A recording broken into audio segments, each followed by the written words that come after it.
આ ફ્રેન્ડ્સ જય જય જય જય જય દ્વારકાધીશ.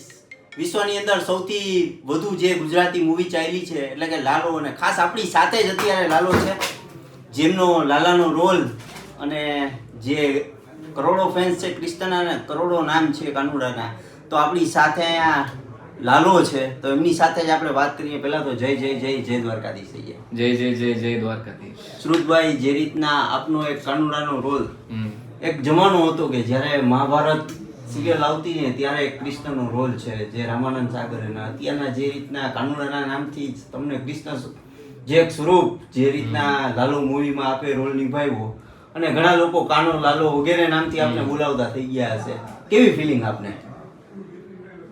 કેવી ફિલિંગ આવે તો હવે કોઈ માણસને આવીને પગે લાગવું ને, હજી તો હું 26 વર્ષનો છું, એટલે કઈ ફિલિંગ હોય એને કઈ રીતે શેર કરવી, એનો શું જવાબ આપવો એ હજી હું શોધું છું મારી અંદર. કારણ કે મને અવારનવાર લોકો પૂછતા હોય છે કે તમને લોકો આવીને જ્યારે પગે લાગે છે કે તમને જ્યારે ભગવાન માને છે ત્યારે તમે શું, તમને કેવું ફીલ થાય છે? પણ સાચે કહું તો આનો કોઈ જવાબ જ નથી, કારણ કે એ ભગવાનના આશીર્વાદ છે. ભગવાને કદાચ અમને બધાને સિલેક્ટ કર્યા છે, મને સિલેક્ટ કર્યો છે કે ભાઈ દ્વારકાધીશનો રોલ કરવાનો છે.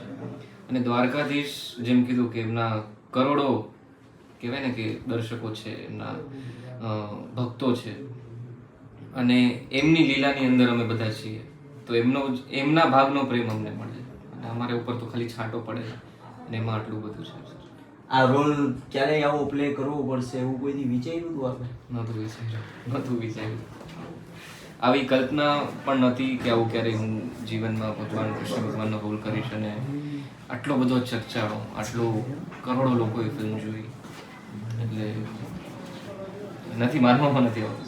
જે વિશ્વનો રાજા છે દ્વારકાધીશ, અહીંયા તો માબો 20 આપે 120, ઈ દ્વારકાધીશ છે, અને એનો રોલ તમે પ્લે કર્યો પછી જે રીતના અત્યારે વિશ્વની અંદર પણ ધૂમ મચાવી રહી છે તમારી મૂવી, અને ખાસ કરીને જે તમારો રોલ કૃષ્ણા કૃષ્ણા કૃષ્ણા એ રીતનું, તો ખાસ જે આજ દ્વારકાના આંગણે દ્વારકાધીશના દર્શન કરશો તમે, કેવું ફીલિંગ? ફિલ્મ રિલીઝ થયાની પહેલાંથી અમે લોકો અહીંયા આવવાનું વિચારતા હતા, દર્શન કરવા, માથું નમાવા, પણ વ્યસ્તતા એટલી હતી. પણ હવે જઈને ખરેખર ફાઇનલી આજે દ્વારકામાં છીએ, અને હમણાં થોડી વારમાં મંદિરે દર્શન કરવા જઈશું, એટલે ખરેખર અમને બધાને એવું લાગે છે કે ભગવાને જે અમને આપી દીધું છે એનું કઈ રીતે, ભગવાનને કઈ રીતે હાથ જોડવા. એટલે ખબર નહીં, અત્યારે બહુ ઇમોશનલ મોમેન્ટ છે દ્વારકા આવીને. અત્યારે અમે હાઈવે પરથી આવતા હતા ત્યારે ખાલી મંદિરની ધજાને મંદિર જોવું હતું, ત્યારથી એવું હતું કે ક્યારે જઈશું ત્યાં, પણ હવે જલ્દીથી જઈને બસ દ્વારકાધીશને મળવું છે અને હાથ જોડવા. કેવો ચમત્કાર દ્વારકાધીશનો તમારી લાઈફમાં? એવું જ ખરેખર એવું લાગે છે કે ભગવાન ખરેખર બાજુમાં જ છે, મજાક નથી કરતો. કારણ કે આટલું માયગા વગર આટલું બધું આપી દેવું એટલે, અને મને તો લોકો એટલો પ્રેમ આપે છે કે લોકો આમ એવી રીતે જોવે છે કે ખરેખર ભગવાન છે, કે લોકોની શ્રદ્ધા જ એટલી બધી છે ભગવાનને લઈને, અને હું એમાં નિમિત્ત બન્યો છું. એટલે મને એવું લાગે કે સૌ પર્સનલ વ્યવહાર થઈ ગયો ભગવાન સાથે. એવું આગામી શું પ્લાન?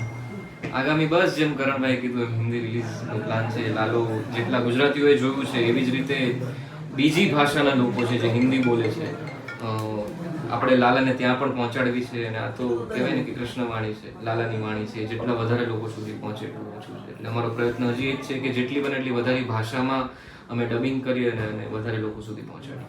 એક કૃષ્ણ ભક્તિનો પ્રચાર, હિન્દુ ધર્મનો પ્રચાર, શું કહેશો આ મૂવી એવું પછી? એક જે ભગવાન પ્રત્યેની શ્રદ્ધા જે હતી ને, જે અમુક લોકો કદાચ વચ્ચે સંશય કરતા હતા કે ભગવાન છે નથી, કેમ અમારી સામું નથી જોતા ભગવાન, કેમ અમારી મદદ નથી કરતા, પણ આ ફિલ્મ જોઈને ઘણા લોકોને એવો ભરોસો આવ્યો છે કે ભગવાન છે. કારણ કે અમને લોકોને તો અવારનવાર લોકો મળતા હોય, મેસેજો કરતા હોય કે તમે અમારો જે ભરોસો કદાચ ખોવાઈ ગયો તો એ ફરીથી જાગૃત કર્યો છે, હવે ફરીથી અમે કહેવાય ને કે ભગવાન છે એવું માની લઈએ છીએ. તો દ્વારકા ટુડે દી ઓમ તો વાણી સૌને મારા જય દ્વારકાધીશ, જય ઠાકર. જય દ્વારકા.